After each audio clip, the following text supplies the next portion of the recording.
Let's add a title to the beginning of the short film. We want to use the graphics templates. Click on graphics templates on the right. If you don't see that, go to Windows, graphics templates. Let's get the second one here. Let's drag it to the timeline. Make sure that the title is selected. Get the move tool. Click on the title, drag it to the middle of the design. Double click on it to select the text and write in capital letters, One's Thoughts. Select the subtitle and delete it. Select One's Thoughts text again, and let's drag it to the left. And then on the track, let's go to the right of the track where we see the red arrow, right click, and apply default transitions. And we'll do that at the beginning of the track. Apply default transitions. So the title will fade in and fade out at the beginning of the short film.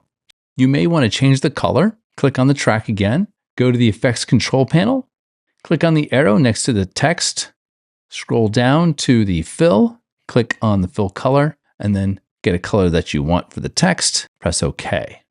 Scroll up and you can change to whatever font that you want to use. Now let's watch. Go to the beginning of the film and press the play button. And there we go. And now you know how to add a title to your short film when you make yours.